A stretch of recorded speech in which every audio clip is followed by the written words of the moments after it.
বিষয়ের কথা বলছি, যখন গেলাম এবং এই কমিশন গঠন হয় তখন তিনি যখন আমাদেরকে জানালেন, ওনার সাথে পরিষ্কারভাবে কথা হয়েছে 5ই অক্টোবর।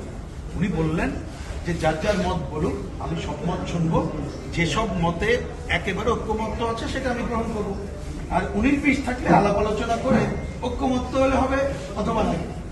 তাহলে ঐক্যমত্য মানে আমরা এই ভিত্তির উপর এখানে এসেছি। দ্বিতীয় রাউন্ডের আলোচনায় আমাদের মাননীয় প্রধান উপদেষ্টা দ্বিতীয়বার যখন এলেন, আপনারা ছিলেন সবাই সাক্ষী, তিনি কিন্তু 15ই ফেব্রুয়ারি এবছর একই কথা বলেছেন। তাহলে ঐক্যমত্যের ধারা এটা। তো আমাদের ঐক্যমত্য কমিশন অনেক আলোচনা হয়েছে, অনেক আগে বলেছি, আমি এটা রিপিট করতে চাই না। ওনারা কিছু আলোচনা আনেছেন, তার মধ্যে আমাদের সংবিধানের মূলনীতি প্রশ্নে আমরা প্রথম দিনই বলেছিলাম যে দেখেন, এই ধরনের মূলনীতি প্রশ্নে ঐক্যমত্য হওয়া সম্ভব না, কারণ এখানে বিভিন্ন আদর্শের মানুষ আছে। কারণ এই ব্যাপারে ডিসিশন নেবে জনগণ, রাজনৈতিক দল জনগণের কাছে যাবে, জনগণ ডিসিশন নেবে একটা দেশ কিভাবে রাষ্ট্র পরিচালিত হবে, তার সংবিধানের মূলনীতি কি হবে। সুতরাং ওর বাইরে এইখানে বসে কোনো কিছু করার ইখতিয়ার আমাদের নাই, ঐক্যমত্য হবে না। কারণ ঐক্যমত্য যেহেতু ওই আগেই বলেছি, এইটার মধ্যে চাপাচাপি করতে চেয়েছে।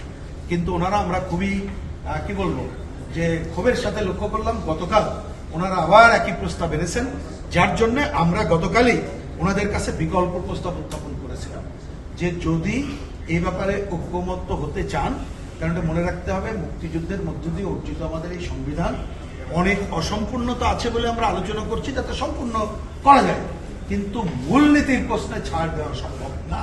যার জন্য আমরা যেটা বিকল্প বলেছিলাম সেটা আমি পড়ে শুনে অল্প কথা, আমরা বলেছিলাম এইভাবে লিখতে পারেন, রাষ্ট্র পরিচালনার মূলনীতি প্রসঙ্গে এইভাবে লেখা যেতে পারে, সংবিধানের রাষ্ট্রীয় পরিচালনার 4 মূলনীতির সাথে, মানে এখন যে 4 মূলনীতি আছে, সাথে সাম্য, মানবিক মর্যাদা, সামাজিক সুবিচার এবং ধর্মীয় স্বাধীনতা ও সম্প্রীতি যুক্ত।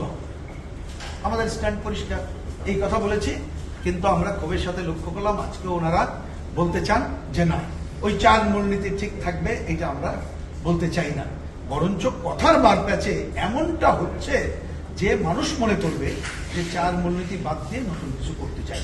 তাই এই কথা যখন আমাদেরকে বলতে হলো, আমরা পরিষ্কার করে বললাম, আমি কথা বাড়াচ্ছি না, বললাম যে দেখেন, মুক্তিযুদ্ধের মধ্যে দিয়ে অর্জিত সংবিধান এটা হঠাৎ করে আসে নাই। ব্রিটিশ বিরোধী সংগ্রাম, 54-এর যে 21 দফা যুক্ত ফ্রন্ট থেকে শুরু করে মুক্তিযুদ্ধ, তার ধারাবাহিকতা আসছে। এইটা হাত দেওয়ার এখতিয়ার আমাদের নাই, এবং এই কমিশনেরও এই এখতিয়ার আছে বলে আমরা মনে করি না।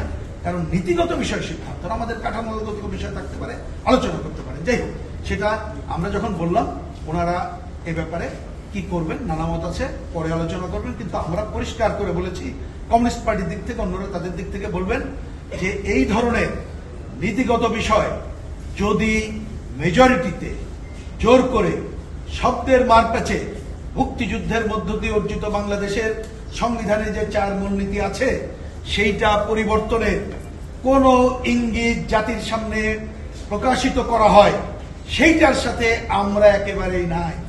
এবং এই রকম অবস্থা যদি চলতে থাকে, আমাদের পক্ষে ঐক্যমত্য কমিশনের সাথে আলোচনা কন্টিনিউ করা সম্ভব হবে না, এবং যে ঐক্যমত্যে গঠনের জন্য আমরা দীর্ঘ সময় ধরে একমত হচ্ছি সেইটাও বাধাগ্রস্ত হবে।